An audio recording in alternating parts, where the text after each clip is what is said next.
Amen, amen, amen. Amen.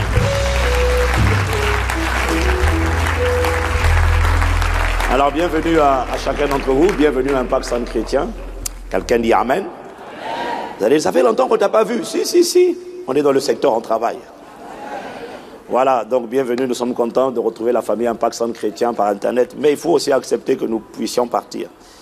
Maintenant que vous avez attendu que le pasteur Kramer dise que tu es apôtre. J'étais apôtre avant qu'il nous dise que j'étais apôtre. Hein. L'apôtre, c'est celui qui a plusieurs églises, qui implante. Mais comme ça a été légitimé, maintenant je peux partir. Donc maintenant vous allez excuser si je pars. Voilà.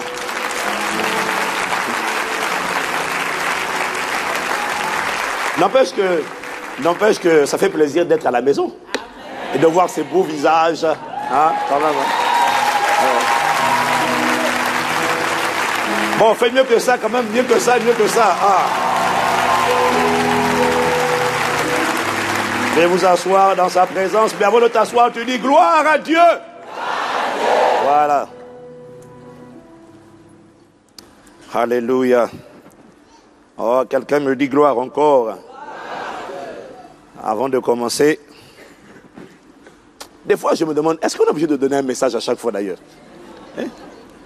La question c'est, qu'est-ce que tu as avec tous les messages que tu entends tous les dimanches là? Ça va tellement vite. Si vous réfléchissez bien. Mais bon, le Saint-Esprit va quand même nous parler encore ce matin. Quelqu'un dit Amen? Amen. Et avant de commencer ce matin,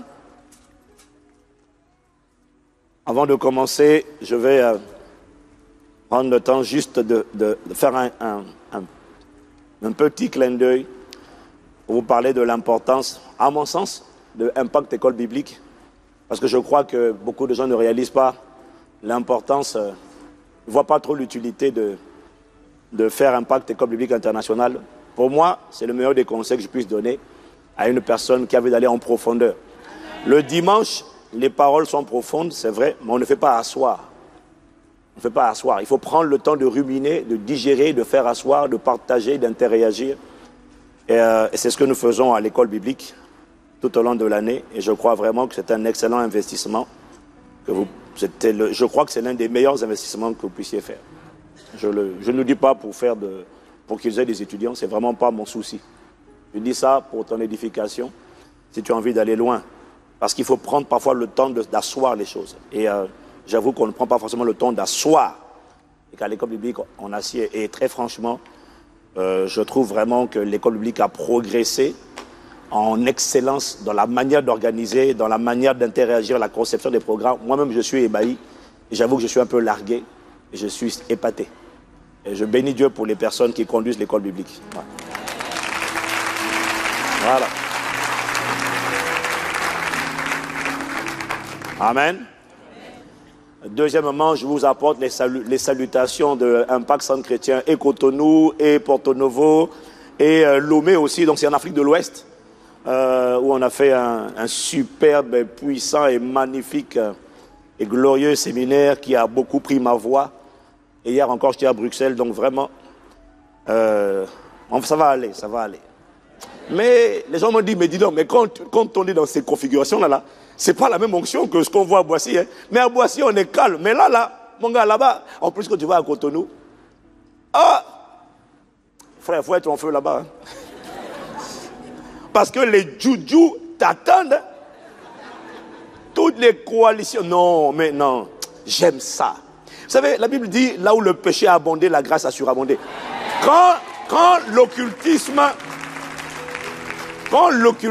abonde, et que tout le monde, enfin pas tout le monde, mais et que, bon, c'est pas seulement là-bas, hein, c'est partout, mais il y a une culture d'idolâtrie, d'occultisme, les gens ne savent même pas, ils font pas exprès. C'est juste que dans chaque famille, il y a des hôtels, tout le monde est assis dedans, et tout le monde trouve ça normal. Et pour venir cogner dessus, je t'assure qu'il faut être investi d'une autorité apostolique. Sinon, mon ami, dès que tu parles seulement, ta bouche est paralysée. Demandez au pasteur Mira, hein, là-bas, mais j'aime ce genre d'atmosphère. C'est bon, mon onction a besoin de ça. C'est ça. C'était magnifique. Vraiment, on bénit Dieu pour le pasteur Teddy. Ils font déjà 4 cultes aujourd'hui. Et après le séminaire, là, je ne sais pas comment ils vont faire pour accueillir davantage de gens parce que c'était juste extraordinaire. Et beaucoup de gens sont revenus à Jésus. Et beaucoup d'idolâtres sont devenus des véritables adorateurs.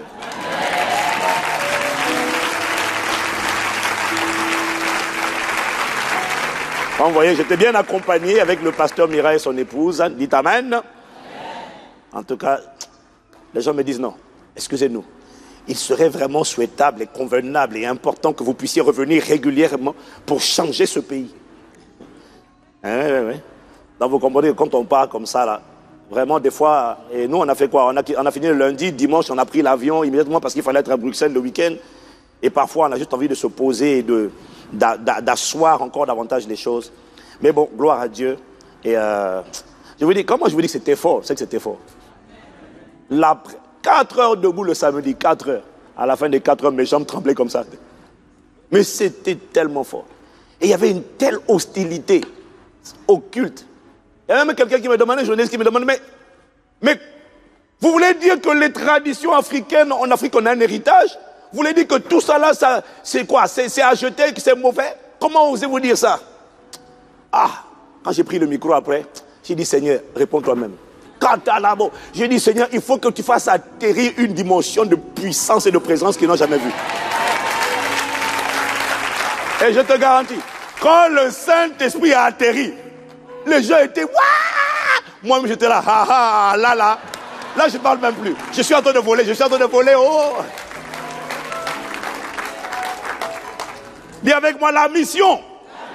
Ah, c'est magnifique. C'est magnifique. Demande au pasteur, demande au frère, pasteur Mira, demande à mon épouse, demande au frère Dieudonné qui m'accompagne, à Patrick, directeur de louange. Ils disent, mais pasteur, là, ce n'est plus toi, hein, tu es vraiment dans une autre sphère. Je dis, ouais. C'est l'onction apostolique qui parle.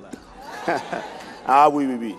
Là, ce n'est pas l'onction pastorale, là, c'est l'onction apostolique, c'est-à-dire déménageur, débroussailleur.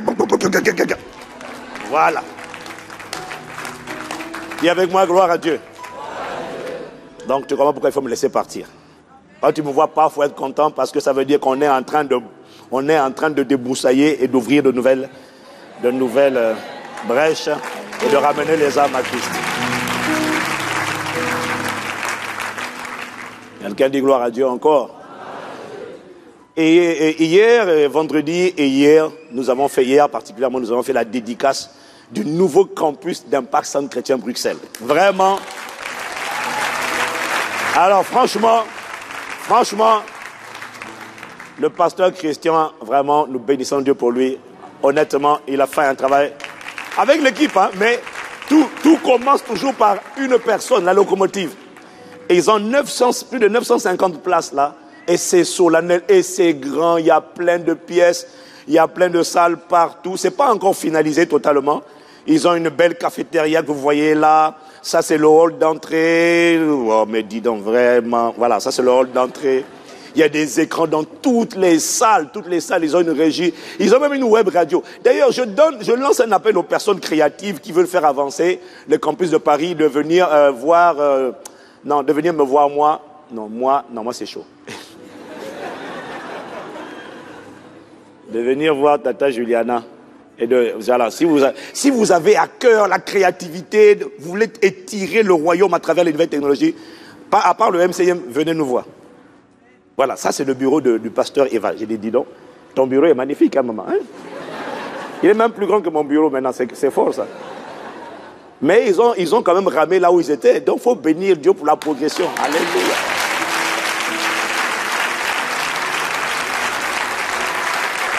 Et là, ils ne nous ont pas montré toutes les photos, mais il y a les photos du MCIM, de la régie vidéo, la régie audio. Il y a plein de salles.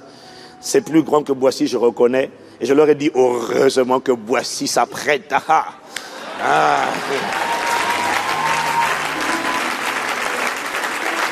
C'est bien quand tu acclames comme ça là. Mais moi, je n'attends pas tes acclamations. J'attends ta contribution au nom de Jésus.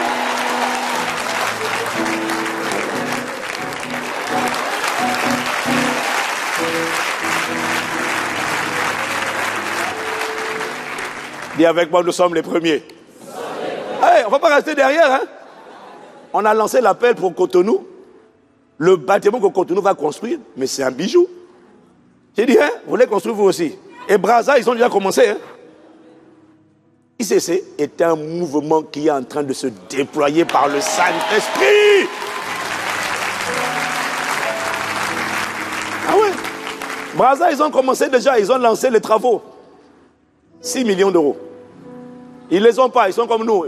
Nous tous, on marche sur l'eau. Nous tous, on marche sur les eaux, croyant que le Saint-Esprit va apporter la provision.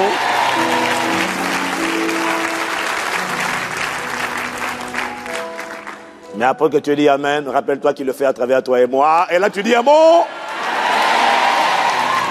Alors moi, je suis intrigué quand je vois les visages qui disent pas Amen. Là, ça m'intrigue là. 1, 2, 3.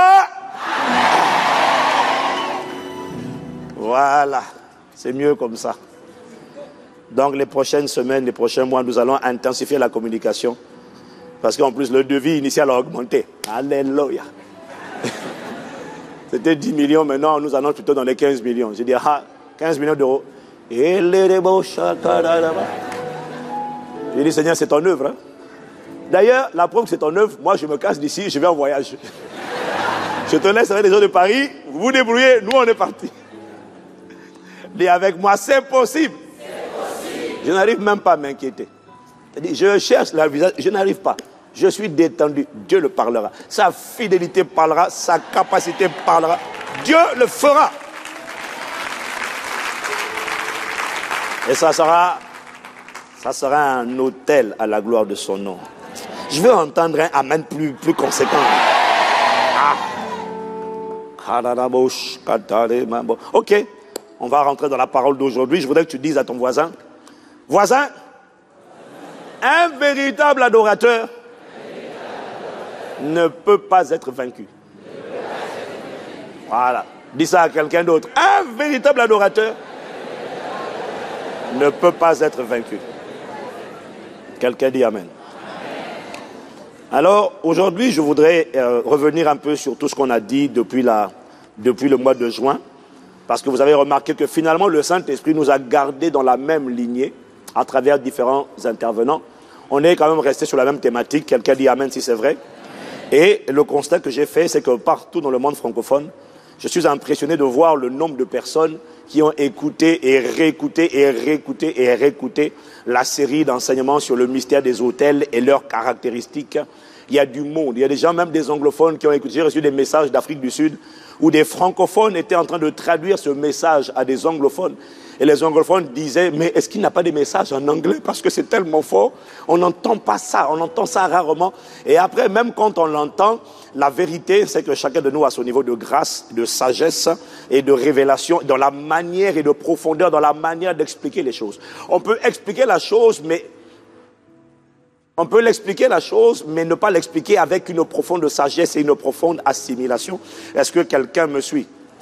Et je reconnais que la manière dont le Saint-Esprit a emmené ça dans mon esprit, personnellement, j'étais le premier à être édifié.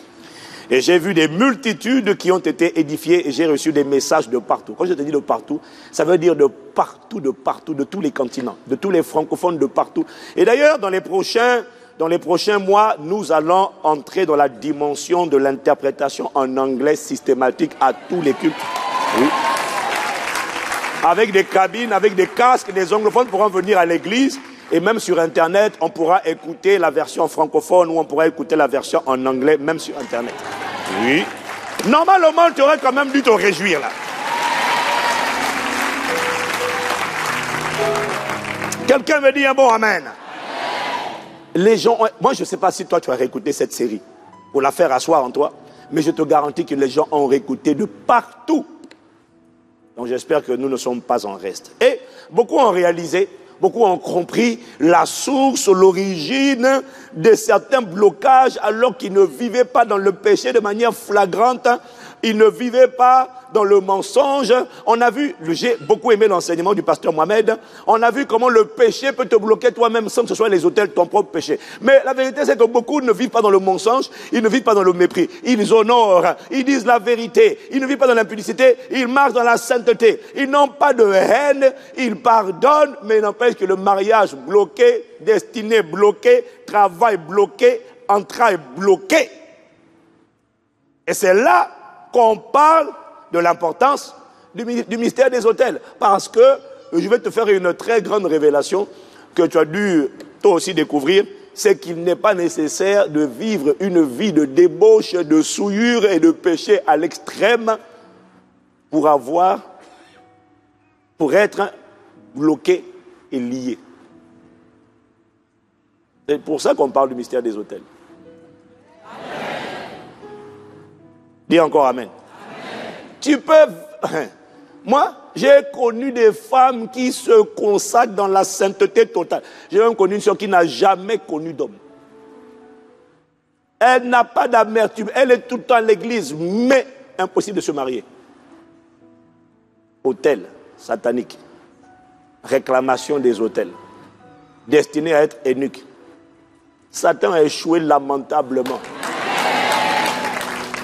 C'est fini. Ce qui te retenait ne peut plus te retenir. C'est terminé. Dis Amen. C'est terminé. Tu es libre pour servir le Dieu vivant.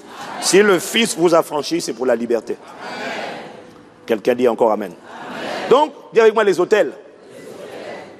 Voilà. On peut l'aborder comme on veut, mais c'est la même réalité. Le pasteur Alexandre a parlé du mystère des retards. Je n'ai pas tout écouté, mais c'est le mystère des autels, tout simplement. Dis avec moi les autels. On a vu que la notion d'autel est d'origine divine. C'est un principe spirituel qui existe dès le commencement. On a vu que sans autel, que lorsque le divin veut rentrer, lorsque l'humain veut rentrer en relation avec le divin, pour puiser dans le divin la connaissance, l'anticipation, la sagesse, l'intelligence, parce que accéder à Dieu te donne un avantage certain. Accéder à Dieu te donne la connaissance de Dieu et non la connaissance humaine. Te donne la connaissance des choses qu'on n'a pas appris à l'école, des choses que l'œil n'a pas vu, l'oreille n'a pas entendu, qui ne sont pas montées dans le cœur de l'homme, des choses que Dieu a préparées d'avance pour ceux qui l'aiment. Quand tu as la connaissance de Dieu, tu sais, le Saint-Esprit, Jésus a dit, le Saint-Esprit vous annoncera les choses à venir. Tu sais ce qui va arriver, pas parce que tu l'as vu à la télé, mais parce que le Saint-Esprit t'a dit ce qui va arriver. Waouh! Je veux accéder à la connaissance surnaturelle. C'est ça qui te donne la paix. Quand les gens disent, ah, tu dis non, je savais, j'étais au courant.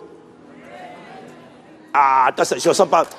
J'ai pas l'impression que c'est. Tu vois, j'ai pas l'impression que c'est une dimension qui t'emballe. Mais moi, ça m'emballe. Tu sais ce que Dieu va faire. Comment? Il te l'a dit.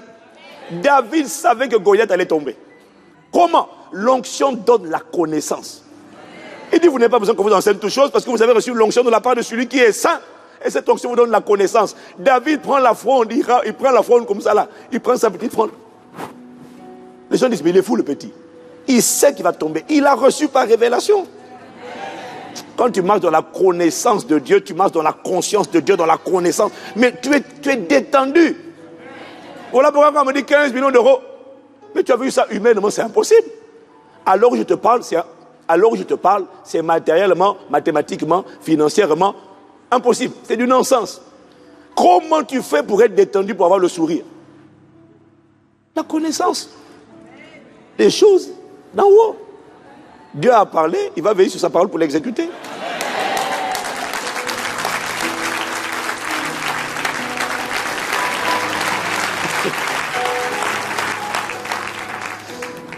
Quelqu'un me dit Amen. Amen. Voilà pourquoi il faut bâtir un autel à Dieu. Si tu bâtis un autel à Satan, tu reçois les choses de Satan. Mais là, c'est pas bon, hein. Le péché, les souillures, tout ce qui est à lui, là. C'est ça. Bon, enfin bref. Il y a avec moi les autels. On a dit que les autels sont un principe divin que Satan a perverti. Donc il y a l'autel de Dieu et puis il y a des autels sataniques. On a dit que les autels démoniaques ou sataniques ou maléfiques, ce sont tout endroit, objet, monument, tout endroit, quel que soit l'endroit ou l'objet, sur lequel on invoque, on invite, on adore, on rentre en communion avec tout esprit qui n'est pas l'esprit de Dieu. Venu par Jésus-Christ. Dis Amen. Amen. Dis Amen. Amen. Lorsqu'un homme entre en relation, invite, invoque, adore un esprit qui n'est pas l'esprit du Dieu créateur, il est en train d'ériger, en adorant l'esprit, qu'il adore, il est en train de bâtir un autel à une entité satanique. Que tu pries un mort, que tu appelles saint, que tu pries un ange, que tu pries un esprit, une divinité directement, tu es en train de bâtir un autel. Ah! Quand tu vas dire ça dans des pays comme le Bénin, tout le monde te dit, comment est notre héritage alors? Et les génies, et les ancêtres alors? Tu veux dire quoi? C'est intolérant, vous là. Intolérant. Moi, je tiens à vous dire que je ne suis que le porte-parole de Dieu. Si tu n'es pas content avec ce que je dis, il faut aller voir la source de ce que je dis, c'est-à-dire il faut aller voir Dieu. Parce que ce que je te dis est se trouve dans les Écritures. Quelqu'un dit Amen? C'est terrible. Quand tu invoques, après cette série d'enseignements sur les autels, si tu continues de dire, tu as dit, la Bible dit, mais, dans ma tradition, ça veut dire que toi, tu as décidé volontairement de demeurer un idolâtre. Et tu ne connais pas les conséquences. Tu n'as pas compris encore. On reviendra dessus plus tard, mais tu n'as pas compris la gravité et tu n'as pas compris comment tu es en train de tuer toute ta postérité jusqu'à 4 générations. Tu es en train de les massacrer. Tu n'as pas compris comment Satan est en train de te piéger. Mais je crois que tu es libéré au nom de Jésus. Et que toi et moi, nous sommes devenus des adorateurs, non d'une créature spirituelle, mais du Créateur qui est béni éternellement au nom de Jésus. Et alors quelqu'un m'a dit, mais pasteur Ivan, tu veux dire que tous les esprits que nos ancêtres, là, hey, tu es intolérant, les esprits que nos ancêtres ont adorés, les divinités, donc tu veux dire que tout ça là, c'est vraiment, faut vraiment tout abandonner, que c'est du n'importe quoi. Tu veux dire que nous tous là, on adore Satan, quoi. Ah, il dit, frère, on m'a posé la question, hein. Il dit oui, c'est ce que Dieu dit. Et Actes chapitre 17, versets 30 à 31, dit ceci.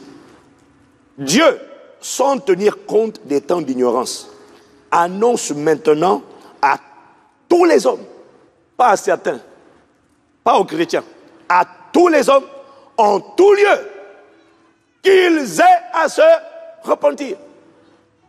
Donc si quelqu'un est intolérant, c'est Dieu. Mais il n'est pas intolérant. Il est le plus magnifique des chefs d'État. Et c'est le chef d'État qui fixe la loi. Qu'ils aient à se repentir parce qu'il a fixé un jour où il jugera le monde selon la justice par l'homme qu'il a désigné, ce dont il a donné à tous une preuve certaine en le ressuscitant des morts. Voilà ce que dit la version parole vivante au verset 31. On va le lire avec parole vivante, tu vas voir. Il dit, en parlant de Dieu, il a en effet fixé un jour où il jugera le monde entier en toute justice. Il a désigné comme juge suprême un homme qu'il a lui-même accrédité. En effet, il a donné à tous une raison péremptoire de croire en lui, car il l'a ressuscité d'entre les morts. C'est le seul à être ressuscité d'entre les morts. Dieu annonce à tous les hommes en tout lieu, tous endroits, qu'ils ont à se repentir. C'est la raison pour laquelle nous annonçons la bonne nouvelle du royaume, même à ceux qui ont déjà leur propre religion. Pourquoi? Parce que Dieu a dit qu'ils doivent se repentir et venir à Jésus. Alors, vous savez, quand tu dis ça, les gens disent, pour qui te prends-tu? C'est grave, c'est scandaleux. C'est là maintenant où tu dis, Seigneur, moi j'ai parlé. Maintenant toi, atteste que cette parole vient de toi. Confirme-la et démontre ta supériorité sur tous les démons, les idoles, les esprits qui sont invoqués. Démontre la supériorité du nom de Jésus. C'est là maintenant où le Saint-Esprit vient dans la place. Ah, et quand tu dis, je suis muni d'un mandat de réquisition divine écrit avec le doigt de Dieu, signé par le sang de Jésus, je vous le présente maintenant. Tu entends ce mot dans la salle. Ah! J'ai dit, calmez-vous, le mandat est en train d'être exécuté. Je vois des anges se déployer dans les rangées. Dites-moi quel est le nom que vous considérez comme étant puissant. Je vais vous démontrer aujourd'hui qu'il y a un nom supérieur. Et quand je dis ça, fallait voir comment le Saint-Esprit s'est... Ah, j'étais content. Les gens, à la fin, à la fin, tous ceux qui disaient, moi je suis de telle religion, moi je suis de telle religion, ils sont venus, ils ont dit, non, là vraiment, j'ai dit, c'est ça. Dieu démontre la supériorité. Dieu confirme toujours le message de l'évangile lorsqu'il est donné avec audace et foi. Dieu confirme que cette parole est la vérité et qu'il commande à tout homme de se repentir. Comment il le fait? Il le démontre en manifestant des œuvres qu'aucun homme ou aucun esprit ne peut manifester. Là où on disait ça, c'est la puissance de Dieu. Dieu amène une dimension de puissance qui relègue la puissance dont on parlait au rang de petites étincelles. Parce qu'il démontre la véritable puissance. Il fait ce que aucun autre ne peut faire. Il guérit des maladies que personne ne peut guérir et il fait mettre à genoux des entités, quels que soient les démons, les divinités, les esprits qui sont invoqués quelque part. Tu viens avec ce genre de message et la puissance du nom de Jésus, j'ai découvert que tous les genoux fléchissent. Les gens qui tenaient les corps en captivité, les esprits des eaux, les esprits des montagnes, les esprits des savanes, qui disaient c'est moi, il est à moi, je suis un roi. Quand tu mentionnes l'autorité du nom de Jésus et tu dis au nom de Jésus, j'ai constaté, ça c'est mon expérience, que tous fléchissent et disent je reconnais. Ils n'aiment pas ça, mais quand tu dis tu fléchis, tu les vois. J'ai dit c'est ça.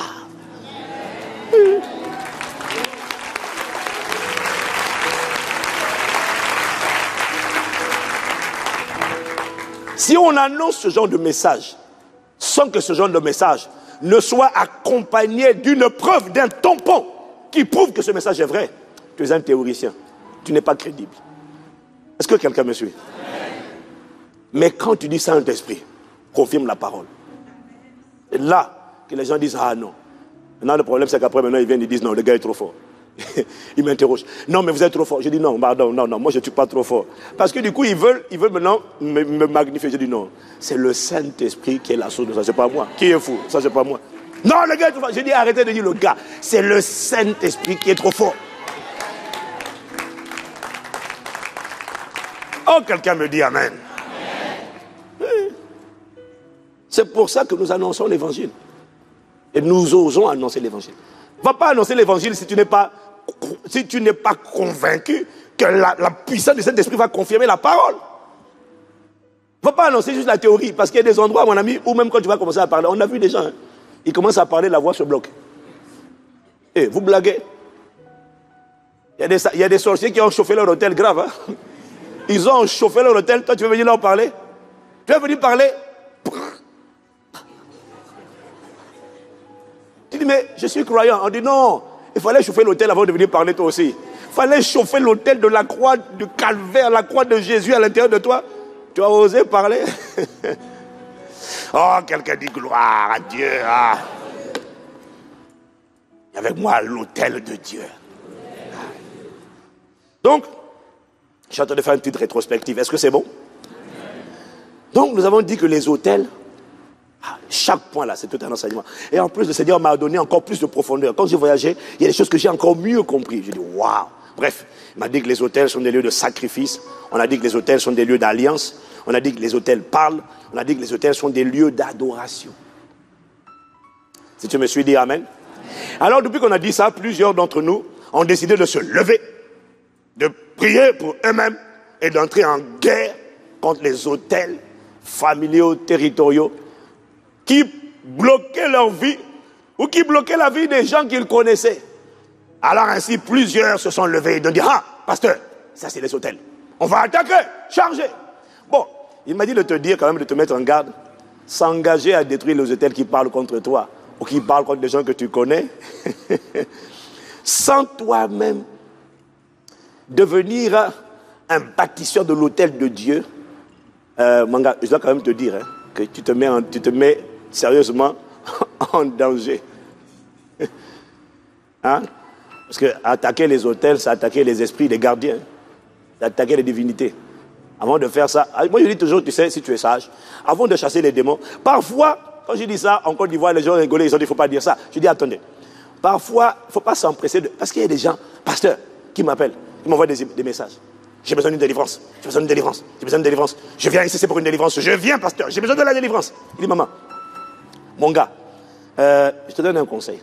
Avant de te ruer sur la délivrance, assure-toi déjà que si on te délivre, si on te libère, tu sauras garder les démons dehors. Il ne faut pas courir pour la délivrance. Il faut courir pour connaître qui tu es. Le renouvellement de l'intelligence, la conscience de Christ, la connaissance de l'identité. Il faut d'abord... Il y en a qui veulent commencer. Donc, il vient à l'église, le premier dimanche, j'ai besoin d'une délivrance. La question c'est, est-ce que tu crois que si on chasse tes démons, tu sauras les garder dehors? Il faut d'abord qu'on t'explique. C'est quoi? Qui es-tu? Qu'est-ce que tu as? Pourquoi ils sont là? Et comment, quand on va les chasser, les garder dehors? Ah. Non, pasteur, vous n'êtes pas gentil. J'ai dit, maman, je vise tes intérêts. Parce que si on chasse un là, tu sais bien qu'il y en a 7 autres qui vont revenir. Enfin, c'est pas la peine de courir. Non, arrête de nous fatiguer là. Je vais la délivrance tout de suite. Calme-toi d'abord. S'il pouvait te tuer, il t'aurait tué depuis longtemps. Comme il ne t'a pas tué, ça veut dire qu'il n'a pas réussi à te tuer. Donc bénis Dieu ton âme, reste calme et accepte de commencer par le commencement. Tu ne peux pas arriver à l'école et tu dis, moi je vais directement commencer par l'université. Hein? Non, c'est trop petit pour moi. Primaire, collège, là, moi c'est trop. Moi je veux l'université, pasteur. Oh! Waouh! Même quand tu es surdoué, on va quand même te mettre d'abord au primaire. On va s'assurer que tu passes le primaire au bout d'une année, tu vois, ou que tu passes 2 classes, mais on ne peut pas commencer depuis le CP et puis maintenant on va à l'université. Non! Parce qu'il y a des choses que chaque stage, étape de l'éducation assied en toi. Est-ce que quelqu'un peut me dire un bon amen? Je vous ai raconté l'histoire de ce pasteur au Nigeria, non? Pasteur au Nigeria qui écoutait le message sur les hôtels, un message sur les hôtels, et puis il s'est levé. Il a dit, ah, c'est ça qui bloque mon village. Il est parti au village, il y avait un hôtel, une statue, un monument là. Il est parti, il a cassé le monument. Puis il a dit, c'est ça, c'est toi qui bloques tout le village qui est en train de se convertir à Jésus. Il a oublié que quand Gédéon a fait ça sur un réma. Dieu a dit à Gédéon, détruis l'hôtel. Toi, Dieu t'a pas dit d'aller casser. C'est comme si quelqu'un il va sur les Champs-Élysées ou il va à un rond-point, ici, là, et puis la nuit, il prend la hache. Pah! Pah! Au-delà du fait que la police va t'arrêter, le gars, il a fait ça, il est devenu fou. Il a perdu la raison. On a dû l'emmener chez le pasteur Tibi Joshua pour qu'on prie pour sa délivrance. Il a perdu la raison, il est devenu fou. Pourquoi? Il n'avait pas le poids. Il n'avait pas le poids, il n'avait pas le mandat, il n'avait pas le réma pour aller, sors-toi, toi-même déjà, de l'emprise de cet hôtel. Mais aller détruire l'hôtel physiquement, tant que tu n'es pas un guerrier et un adorateur chevronné, mon gars, tu n'es pas prêt. Renforce-toi d'abord. T'as pas envie de dire amen, hein? C'est la sagesse. Il y a une sœur ici qui est pasteur, oui, une sœur ici, qui est pasteur. Un Pâques Centre Chrétien, enfin pas à Boissy, mais un de nos pasteurs, qui a écouté l'enseignement sur les hôtels, qui est allé prier pour une de ses tantes qui était sur le point de mourir. Elle est partie prier, et puis en allant prier, au lieu de prier pour recommander la grâce de Dieu, invoquer le sang, demander que la main du Seigneur, elle a eu l'utilité, bon, tu sais, tout ce qui est neuf, là, on a envie d'essayer, non? De se frotter. Donc elle est partie sur le lit d'hôpital, au nom de Jésus. Tous les hôtels qui parlent contre cette femme-là, hôtel de maladie, de sorcellerie, parce qu'elle était malade depuis plus de 20 ans. Je vous détruis au nom de Jésus. Elle a fait ça, elle a prié, elle est repartie, elle a pris son avion.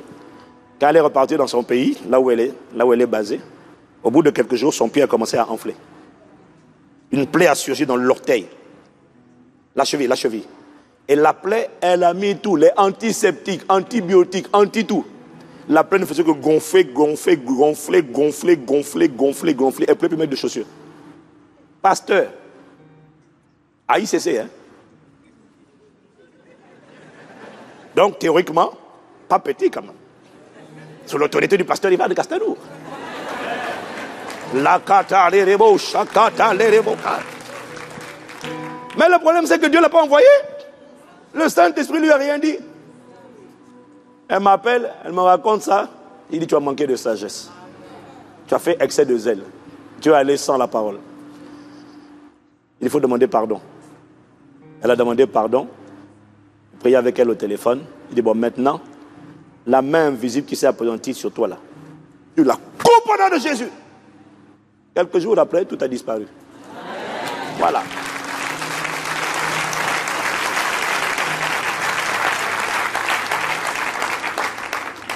Mais il y a une leçon à en tirer. Il ne faut pas courir en désordre. Là, allez, maintenant, c'est les hôtels, on va voir. Hé, calme-toi. Oh.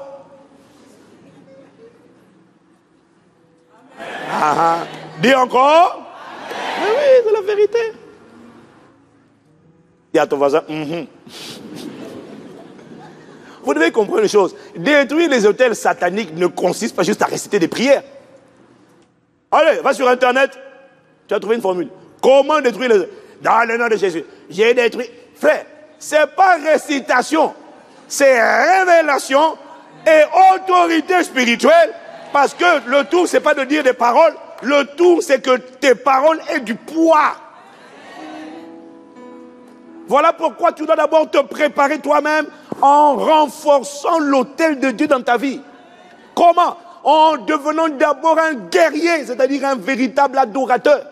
Tu n'es même pas un véritable adorateur, tu n'es pas un guerrier. Quand ta main est attirée vers le bas de ton corps, tu laisses ta main partir. Au lieu de dire à ta main, non, sans effet, tu dis, une force m'a amené à toucher les parties en bas. Mais, hôtel, je vous détruis. Je ne sais pas entre toi et l'hôtel, je sais pas qui sera détruit. Mais, je ne suis pas très optimiste. La cata de l'émotion. Hey, dis avec moi, hey! C'est ça, les croyants plaisantins. Il faut être radical avant d'aller faire la guerre aux hôtels sataniques. On a dit dans Ésaïe 60, verset 1 à 2, il faut d'abord se lever. Dis à quelqu'un, lève-toi. Il faut d'abord que tu te lèves. Et on a dit que se lever, c'est être décidé, c'est être déterminé à glorifier Dieu. On a dit que se lever, ma vie doit, oh non, juste enfant, manifester sa gloire. Ma vie doit manifester ta gloire et ma vie. À travers ma vie, tu seras visible au Père. On te verra à travers moi, ma vie doit. Il faut que ce soit pas un chant, mais il faut que ce soit une mélodie qui tourne en boucle et qui est pensée, qui est pesée, qui est méditée, qui est ruminée et qui réveille en toi une ferveur. Ma vie va révéler, elle va manifester. Oh, si c'est ton cas, dis-moi Amen. Amen. On a dit que se lever, c'est être déterminé, c'est faire la guerre à la coalition tripartite que Satan a érigée pour empêcher la gloire de Dieu d'apparaître. Et une coalition, et le pasteur Mohamed, par son séminaire, a bien complémenté le sujet. Il y a une coalition, dis avec moi coalition. Dis avec moi, lève-toi. Lève-toi contre qui? Lève-toi d'abord contre la chair. Parce que le pasteur Mohamed a parlé du péché, mais la Bible dit que Dieu a condamné le péché dans la chair. Ça veut dire que le péché est où? Dans la chair. Voilà pourquoi la chair est corrompue avec ses passions et ses désirs. Se lever, c'est d'abord se lever contre la chair avec ses passions. Comment est manifesté le péché? Le péché est manifesté à travers la chair, l'impudicité, les jalousies, la colère, les rivalités, les envies, les excès de table, les disputes, les clans, les sectes, les rivalités. Tout ça là, ce sont les œuvres de la chair. Lève-toi, ça veut dire décide que la chair ne va jamais prévaloir dans ta vie. La chair ne va pas te contrôler, un seul me contrôlera, c'est le Saint-Esprit. C'est ça, se lever. Avant d'aller aux hôtels sataniques, commence d'abord à te lever contre le péché, c'est-à-dire contre la chair. Et là, je vois que la voix a diminué, que l'enthousiasme a baissé, Que les Amen se soient répétissés. Parce qu'on ne sent pas quelqu'un qui a décidé de faire la guerre en sa chair. Mais fais-moi la guerre. Crucifie-la. Je regarde ton visage. Hein. Même toi sur Internet, je te vois. J'ai dit crucifie-la. Non mais pasteur, est-ce qu'on peut quand même garder un peu l'impudicité? Crucifie-la. Ouais, mais les pensées de jalousie quand même, et la calomnie. Crucifie-la. Même pas un peu de jalousie. Parce que cette chipie là quand même, hein, elle a pris le boulot que je visais. Crucifie-la. Dis-moi encore amen. Dis à deux personnes, crucifie ta chair là.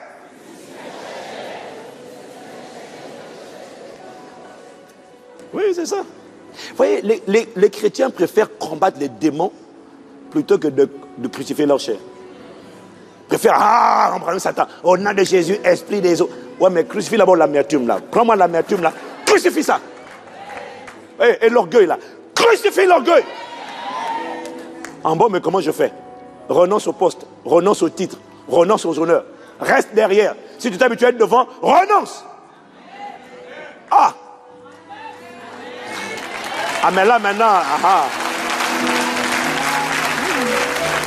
Plus fort, plus fort, plus fort, plus fort.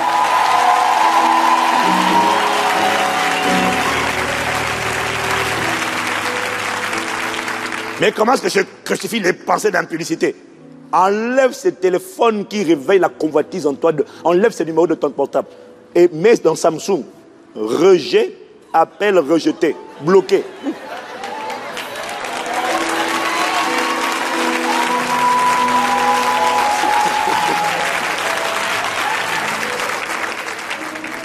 Et ton voisin perdit le sourire. Et il ferma le front. Et elle eut des yeux revolver envers le pasteur Ivan. Sans effet, maman. Dis à quelqu'un, crucifie la chair. Mais c'est ça. Se lever contre la chair, c'est ça. Tu te lèves contre la chair. Parce que la chair te pousse à pécher. Et le péché bloque ta destinée. Donc, avant de me parler des hôtels, commence d'abord par le péché. Commence d'abord par la chair. Crucifie l'amour de l'argent. Crucifie la soif de posséder, le matérialisme. Comment?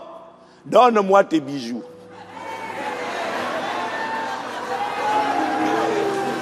Donne-moi ces choses inutiles. Ta grosse voiture neuve là, si elle produit l'orgueil en toi, donne-la nous, on saura quoi en faire.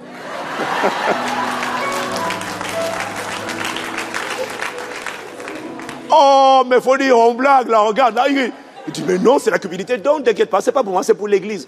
On saura conduire les orateurs, on saura faire bon usage. Dis avec moi, crucifie la chair. Oui. Se lever, c'est s'opposer et combattre la coalition tripartite. Un, la chair, parce que le péché est dans la chair. Deux, le monde. Bien-aimé, n'aimez pas le monde, ni les choses qui sont dans le monde. Si quelqu'un aime le monde, l'amour du Père n'est pas en lui. Jésus a dit dans Jean chapitre 16, au verset 33, je vous ai dit ces choses afin que vous ayez la paix en moi. Vous aurez des tribulations dans le monde, mais prenez courage, j'ai vaincu le monde. Et toi et moi, nous sommes appelés à triompher du monde. C'est quoi le monde? C'est un système de pensée. Le monde, c'est un système de pensée, une toile d'araignée que Satan met, un voile que Satan met sur le cœur des hommes pour proposer aux hommes d'autres chemins pour soi-disant parvenir à briller. Tu veux monter? Tu veux briller? J'ai un chemin pour toi. Si tu veux, je te donne la gloire des royaumes de ce monde, mais prosterne-toi. Je te donne l'éclat, mais cet éclat ne fera pas de toi une étoile brillante, ça fera de toi une étoile filante. Oui. Oui, oui. Je crois qu'au deuxième culte ou sur les vidéos, ils vont dire, mais vous êtes mou au premier culte, hein? Ils vont dire, vous êtes mou. Et je te laisse te rattraper parce qu'ils vont dire, mais on ne comprend pas. Vous avez l'air mou ici. Hein? Ah! Quelqu'un sur Internet, s'il voit ta tête, il va dire, je ne vais plus te voir à Boissy. Laisse-moi à ta place là-bas. Nous, si on était à ta place, on serait fervent devant la parole et toi, tu es là.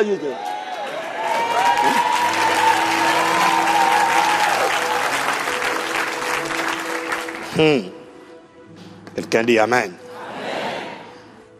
Lève-toi contre la chair. Lève-toi contre le monde. C'est un système de pensée qui essaie de te contrôler.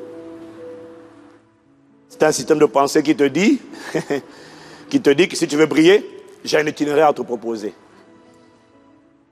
Accumule au lieu de donner. C'est la pensée du monde. Vole au lieu de semer. Dieu dit sème. Le monde dit vole. Dieu dit libère. Ne retiens pas. Le monde dit accumule si tu veux devenir riche. Le monde te dit, tu veux la promotion, l'élévation, l'ascension?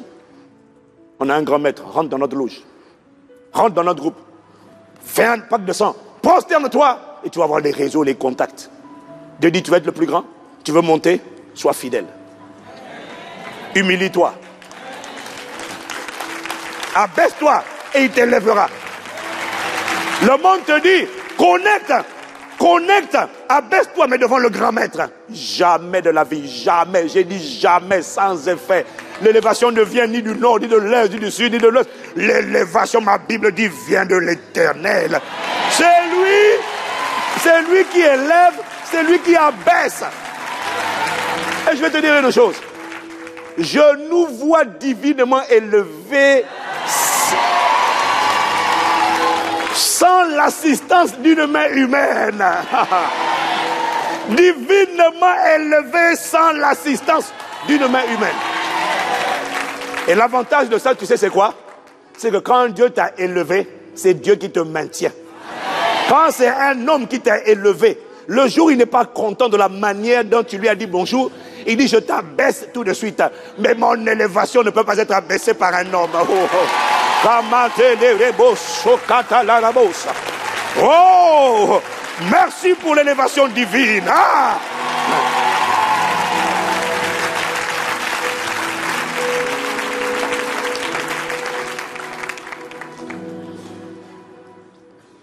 Waouh. Quelqu'un me dit un bon amen, vitaminé. Lève-toi contre la chair. Lève-toi contre le monde. Refuse ce système de pensée. Refuse les raccourcis qu'on te propose. Respecte les lois du royaume. Amen. Voilà. Refuser la conformité au monde, c'est choisir la parole de Dieu. C'est choisir de respecter les lois du royaume. Tu veux réussir? Réussir avec Dieu. Réussir avec Dieu, ça veut dire quoi? Respecte ses lois. La loi de l'excellence, la loi de la fidélité, la loi du service, la loi de la vision, la loi de la foi, la loi du courage, la loi de la persévérance. Quand tu rassembles toutes ces lois-là et que tu les respectes, même si on avait dit tu vas échouer, c'est impossible de te faire échouer. Parce que les lois sont des ascenseurs qu'on ne peut pas faire descendre. Les lois te catapultent quand tu les respectes. Les lois te propulsent. Les lois sont les juges de la terre. La loi de la fidélité te juge. Même si quelqu'un a dit, tu ne vas pas réussir. Tant que tu es fidèle dans les petites choses et que tu persévères dans la fidélité, à un moment donné, quelqu'un va faire un rêve. Un pharaon va faire un... Oh, la catale de bossa.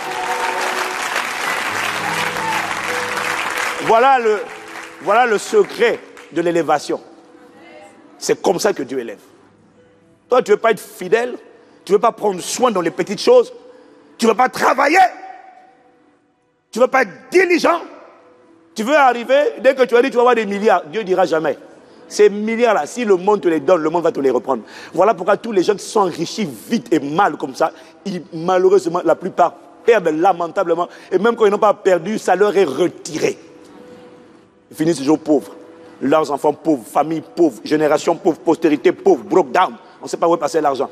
Mais quand tu as travaillé avec Dieu, tu as été élevé par Dieu et tu as respecté les lois de Dieu, personne ne peut empêcher les lois de parler. Parce que les lois jugent.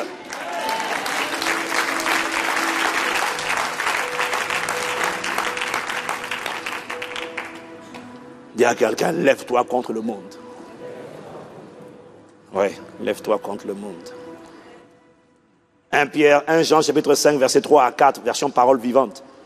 Car si on aime Dieu, on garde ses commandements. D'ailleurs, voisins, ceux-ci ne sont pas accablants, ne sont pas pénibles. J'ai dit 1 Jean 5, verset 3 à 4, version parole vivante. Car si on aime Dieu, on garde ses commandements. Et ceux-ci d'ailleurs ne sont pas accablants. Dis avec moi, ils ne sont pas accablants. Écoute la suite, hein. Car la nature divine qui nous a été communiquée par la nouvelle naissance triomphe du monde. Waouh! La puissance victorieuse par laquelle nous triomphons du monde, c'est notre foi. Waouh, j'aime ça. Ma nature, là, celle que j'ai reçue, triomphe du monde. Je domine. Le monde ne me contrôle pas. Il ne te contrôlera plus jamais au nom de Jésus. Quelqu'un dit encore amen. Alors j'entends quelqu'un me dire, mais pasteur, lève-toi contre la chair, lève-toi contre le monde, lève-toi contre le diable. C'est à la fin là, c'est en troisième posture maintenant que tu dois te lever contre les autels sataniques. C'est-à-dire, tu dois te lever contre tous les démons, les gardiens des autels sataniques érigés dans ta famille, dans ton travail, dans la nation. Ces gardiens qui ont dit, toi, petit, tu ne passes pas, tu ne sors pas. Dieu dit maintenant, quand tu t'es levé contre la chair, tu t'es levé contre le monde. Maintenant, lève-toi aussi contre ces démons. Lève-toi contre les gardiens des autels sataniques. Ose les braver, les affronter. Lève-toi. Contre ceux qui ont dit, tu ne sors pas. Tu as dit comment? Tu ne sors pas. Obrasa. Et là maintenant, tu diriges vers la sortie. Ketalama. On va voir qui va m'arrêter. Ah! Je te vois sortir de tout ce qui t'avait enfermé, cadenassé, bloqué au nom de Jésus. Ah! Je te vois sortir. Quelqu'un me dirait, mais pasteur, ça fait beaucoup de combats. Lève-toi contre la chair, donc je disais, lève-toi contre le monde, lève-toi contre le diable. Comment on fait pour se lever contre tout ça? Est-ce que... J'entends quelqu'un me demander, mais comment on peut triompher contre tout ça? Et c'est là que le Saint-Esprit m'a dit une chose simple. Tu peux. Mais comment? Il m'a dit, acquiert seulement les qualités, les vertus du véritable adorateur. C'est tout. Le véritable adorateur va triompher. Sans faire exprès. Un véritable adorateur, la chair ne peut pas l'arrêter. Ah! Un véritable adorateur, le monde ne peut pas le contrôler dans son système de pensée. Un véritable adorateur ne peut pas être tenu en captivité, enchaîné, bloqué par un démon pendant une longue durée. Ça peut durer un petit temps, mais ça ne durera pas tout le temps. Oh, je n'ai pas entendu ton amen. Un véritable adorateur ne peut pas être cloué au sol par le diable, par le péché, c'est impossible. Et il m'a dit, un véritable adorateur, écoutez-moi, un véritable adorateur, dis avec moi véritable adorateur. Si Jésus parle de véritable adorateur, ça veut dire qu'il y a des faux adorateurs. Je n'ai pas entendu amen. Ah oui, s'il parle, où est-ce que c'est? C'est dans Jean chapitre 4, verset 23, je crois, c'est ça? Oui, c'est dans Jean chapitre 4, verset 23, l'heure vient, elle est déjà venue, où les vrais adorateurs adoreront le Père en esprit, en vérité, car ce sont là les adorateurs que le Père demande. Dis avec moi un véritable adorateur. Frère, un véritable adorateur, tu ne peux pas le cadenasser, tu ne peux pas le verrouiller. Un véritable adorateur n'a pas besoin de connaître toutes les révélations de la connaissance, de la vérité, de la parole. Oh, un véritable adorateur n'a pas besoin, écoute-moi, un véritable adorateur n'a pas besoin de connaître le mystère des autels, leurs caractéristiques, les autels font ci, les autels font ça. Un véritable adorateur n'a pas besoin de connaître. Ah, j'ai écouté un message puissant, j'ai besoin de ce message, j'ai besoin, sur la chair, avec ce passion, ce désir, sur la colère. Comment triompher de la colère? Comment sortir de l'amertume? Comment vaincre le manque de pardon? Ce n'est pas mauvais, c'est utile. Mais laisse-moi te dire une chose. Un véritable adorateur n'a pas besoin de toutes ces révélations, ces compréhensions. Non, un véritable adorateur... Ah, oh, dis-moi amen, amen, amen, amen. Un véritable adorateur n'a pas besoin de comprendre, oh, mais pourquoi Dieu dit, tu ne coucheras pas, tu ne voleras pas, tu ne mentiras pas. Un véritable adorateur n'a pas besoin que Dieu lui explique tous les rémas, les compréhensions pour dire, d'accord, maintenant, je vais donner la dîme, je vais donner les prémices. Maintenant, comme j'ai compris, j'accepte. Un véritable adorateur n'a pas besoin de tout ça. Un véritable adorateur n'a pas besoin que Dieu l'exhorte à obéir. Un véritable adorateur a le cœur qui bat pour aimer Dieu, et un véritable adorateur sert la parole de Dieu dans son cœur. Un véritable adorateur n'est pas parfait, il n'est pas parfait, mais il aime juste Dieu. Il veut Dieu, il aspire à Dieu. Il y a quelque chose au plus profond de lui, cette nature divine qu'il a reçue, qui est en train de grandir, de grandir et de grandir. Un véritable adorateur n'est pas un modèle de perfection, mais il est amoureux de Dieu. Il sert cette parole. Il aspire à Dieu, à connaître Dieu, à vivre Christ, à manifester Christ, à honorer Christ. Et demande à Joseph, est-ce que tu avais compris toutes les révélations? Pourquoi ne pas commettre la fornication? Joseph te dira, non, je n'ai jamais reçu cet enseignement. Mais comment tu as fait pour ne pas coucher avec la femme de Potiphar? J'étais juste convaincu que ma vie doit manifester sa gloire. Ma vie doit, je ne sais pas, mais à cause de ce qu'il a fait pour moi, je ressens une telle gratitude que lorsque quelqu'un, une pensée, un démon, quelle que soit la chose qui essaie de me détacher de Dieu et de me détacher de la parole et de voler la parole et de souiller le dépôt, les pensées. Oh, je me sens à l'aise quand j'ai les pensées de Christ, les pensées de sainteté, les pensées d'humilité, les pensées de douceur, les pensées d'humilité, les pensées de bonté, les pensées d'amour, les pensées de pardon, les pensées de patience. Le véritable adorateur baigne, il baigne dans ce genre, il est à l'aise. Quand il est rempli de la pensée de Christ, il est comme un poisson dans l'eau. Il sait que c'est son naturel, c'est son fonctionnement. Il ne prend pas. Le croyant prie, mais il prend plaisir. Il tolère bien l'impudicité, l'idolâtrie. Il tolère bien les pensées de la chair. Il tolère bien la jalousie, la critique, la calomnie. Mais le véritable adorateur, lorsqu'une seule pensée n'est pas en ligne avec la pensée de Christ, il dit, je me sens harcelé, je me sens oppressé. Il y a une pensée qui n'a pas sa place en moi. Une pensée essaie de prendre la place du Créateur. Une pensée essaie de se dresser comme une forteresse contre la connaissance de Dieu. Un adorateur, c'est là qu'il brandit son épée. Qui est cette pensée? Où est-elle? Où est-elle? Ah, je vais faire la guerre. Je vais faire la guerre. Non. Alors, tu sais, le Saint-Esprit m'a dit, si tu vois un véritable adorateur bloqué par un péché, lié, harcelé dans ses pensées par un péché, ou bloqué par un démon, il m'a dit, ce n'est qu'une question de temps. Va, reviens.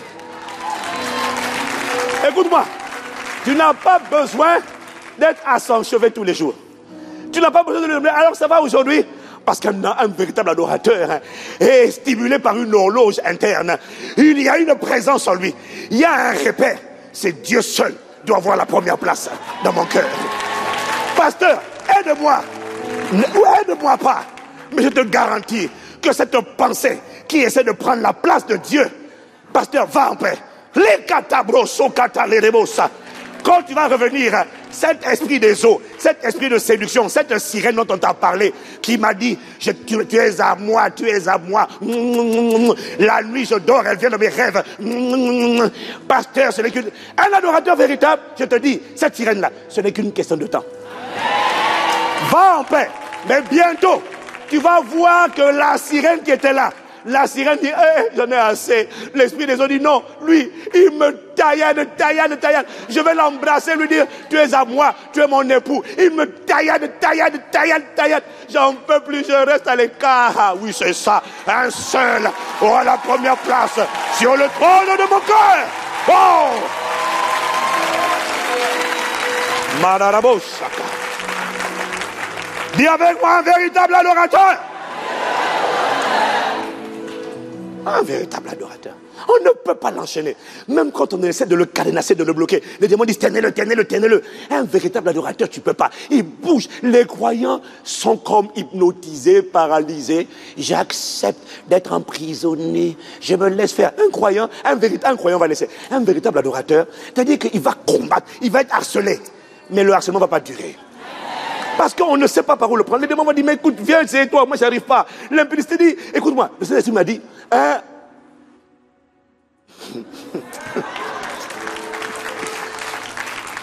là où il y avait un esprit de folie qui avait été envoyé dans ta vie pour te rendre fou, ça marche avec les croyants. Un véritable adorateur, l'esprit de folie ne peut pas le rendre fou. L'esprit d'impudicité a été envoyé pour faire de lui un impudique. C'est sa mission. Mais dans la vie d'un véritable adorateur, l'esprit de folie va échouer. Il va dire, mais j'ai essayé sa tête là. Mais à chaque fois, je sens des épées, chou, chou, chou. Et chaque fois la parole vient, j'ai la pensée de Christ, j'ai l'intelligence de Christ. Mais il ne tient pas en place. Il ne tient pas. On essaie de le bloquer, on n'arrive pas. Oh, les tatas. Dis avec moi un véritable adorateur. L'esprit d'impudicité dit, mais on m'a assigné à lui, on me l'a donné, j'essaie de le faire coucher, j'essaie de l'oppresser, j'essaie de le dire, allez, couche, couche, couche, vas-y, masturbe-toi, vas-y, vas-y. Mais l'esprit d'impudicité dit, je ne comprends pas. À chaque fois que j'essaie d'envoyer, il brandit l'épée. Et puis je vois des choses venir voir, chaud, chaud, je rejette cette pensée, je rejette ces raisonnements, je rejette, mais tu rejettes tout. Laisse-moi t'embrasser, dit l'esprit d'impudicité. Laisse-moi caresser tes pensées. Laisse-moi habiller tes pensées de mon impudicité. Et puis j'essaie de mettre un casque. Lui, il fait un seul casque sera mon partage. C'est le casque du salut. Oh, mon un véritable adorateur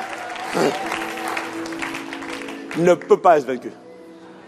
Il a une hargne intérieure. Il a une hardiesse. Il n'est pas parfait.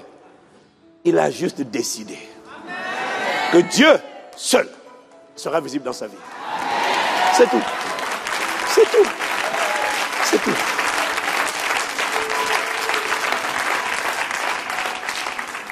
Le Saint-Esprit m'a dit, à l'époque où je t'ai façonné, tu ne connaissais pas toutes ces choses que tu enseignes aujourd'hui. Tu n'en as pas eu besoin. Je n'avais pas la révélation que vous avez la grâce d'avoir aujourd'hui. Je n'avais pas la compréhension de ces profondeurs. Je n'avais pas ça. Qu'est-ce qui m'a aidé? Qu'est-ce qui nous a aidés? Pasteur Yves, Pasteur Mira, Pasteur Jean. Qu'est-ce qui nous a aidés? Un cœur. Ce cœur, ce n'est pas l'enseignement qui te le donne. C'est la soif. C'est la ferveur. C'est la détermination à voir Christ révélé, formé. Ce n'est pas la perfection. Non. Mais un véritable adorateur est tellement désireux de vivre Dieu dans son époque. Il peut avoir des problèmes avec le péché. Mais, tu n'écoutes pas ses pensées. Parce qu'au plus profond de lui, il a en horreur ce péché. Et il le rejette de toutes ses forces. Là où Dieu dit non, ma main n'est pas trop courte pour sauver, ni mon oreille trop dure pour entendre. Ce sont vos péchés qui vous ont séparés de moi. Le véritable adorateur, là où la main de Dieu était courte pour sauver, le véritable adorateur rallonge la main de Dieu et amène Dieu à étendre sa main, à libérer sa grâce, afin que, et quand la grâce vient, la grâce lui confère une hardiesse, une puissance qui brise l'étau qui se refermait sur lui. Kamalabroso katalerebo katalarama.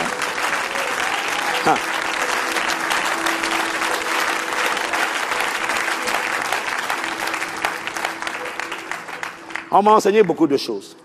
On m'a dit, si tu veux combattre un démon, si tu veux combattre, tu dois absolument connaître le nom de celui que tu combats. Tu dois identifier les autels, connaître les noms. J'ai découvert que tout ça là, c'est bien. Mais en fait, en vérité, ce n'est pas indispensable. Tu as juste besoin de connaître Dieu, de serrer sa parole et de dire à Dieu, personne ne me retiendra prisonnier en dehors du Saint-Esprit. Le reste, je sortirai mon épée. Et quand tu sors ton épée, la grâce vient t'envelopper. Il dit, ma force est avec toi.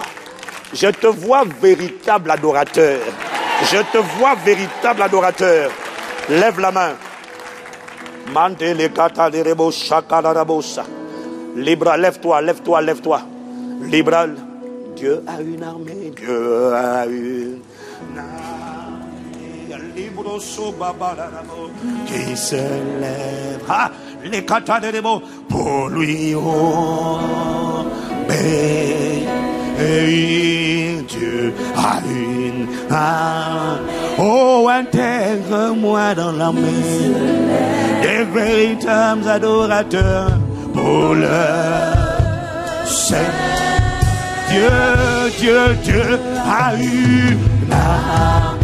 Oh Seigneur, tu as une armée qui se lève. Les débats sokaté, les débats sanaraba. Dieu, tu as une armée qui se lève pour le servir. Dieu a une armée. Donc voici, je suis candidat. Intègre-moi dans la catégorie des guerriers, des véritables adorateurs. Tu as une armée. Brosso kadaba brekete le rebosa. Liba brosso le raba. Dieu. Mama breke le raba brossa le rebosa.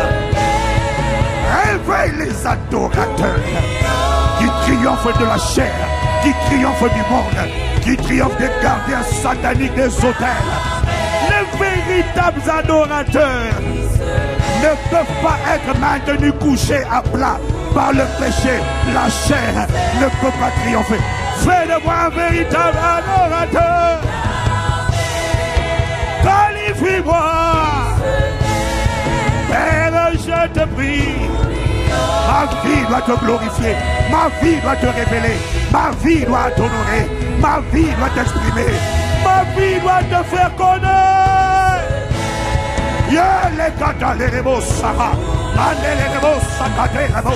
Ma vie doit t'exprimer. Enrôle-moi. Je ne sais pas pour mon voisin. Je ne sais pas pour cette génération. Beaucoup veulent rester des croyants. Ils sont contents d'être croyants. Non, je ne suis pas né pour être un croyant. J'ai été appelé à être un véritable adorateur. Parce que ce sont les adorateurs qui manifestent ta gloire. Les rebos sont pas des rebos. Dieu a une armée. Réveille les adorateurs, les véritables, pas les faux, pas les croyants, pas les idolâtres. Me réveille.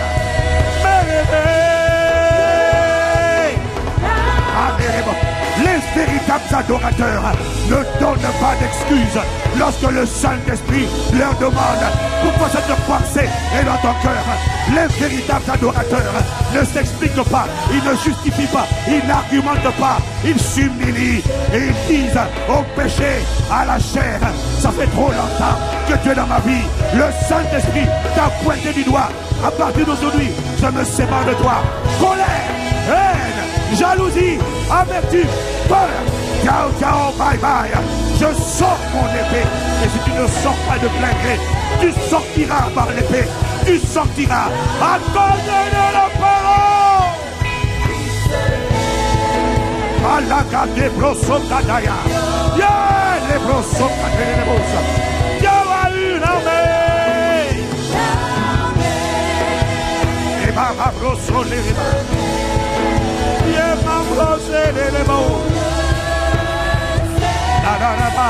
Dieu.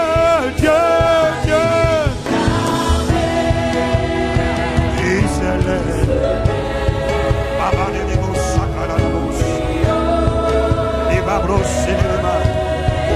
Dieu a une armée. Il se lève.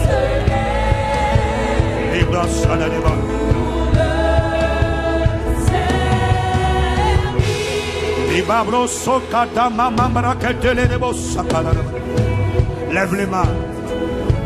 Ces mains levées sont un signe d'accord, d'agrément, une posture de réceptivité. Que la grâce, le cœur des véritables adorateurs,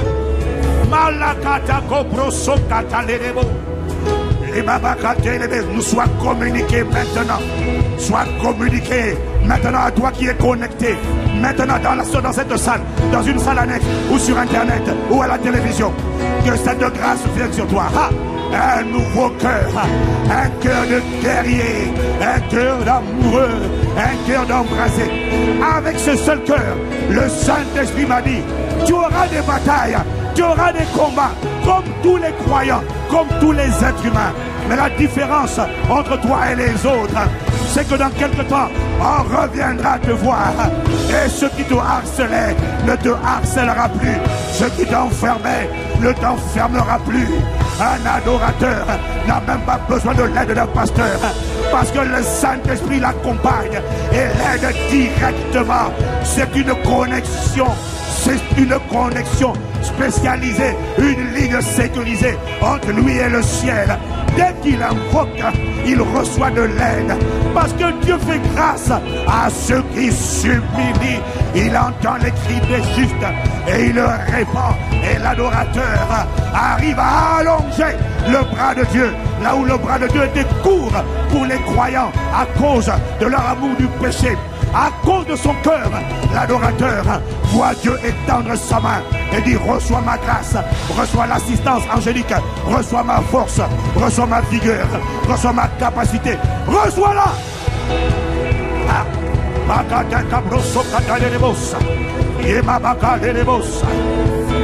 Dans le nom de Jésus, nous recevons cette grâce avec un seul cœur, avec une seule disposition de cœur. Tu triompheras de la chair, du monde et de n'importe quel autre gardien satanique d'autel.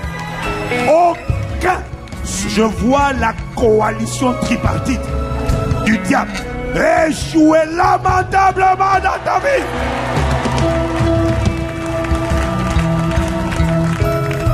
Et quand on te demandera c'est quoi ton secret, tu ne diras pas, j'ai prié de cette manière, j'ai récité un ensemble de paroles. Non, tu diras la différence. Tu diras pas, c'est le pasteur Ivan Castanou qui a prié pour moi. Non, tu diras, un cœur, des dispositions ont été téléchargées en moi par le Saint-Esprit.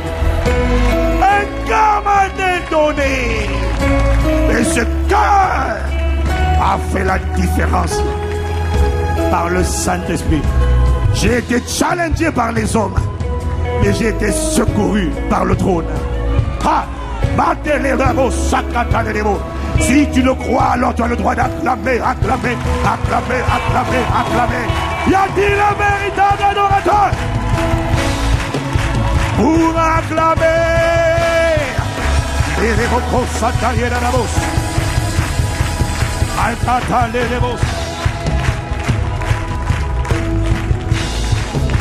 Père, cette parole vient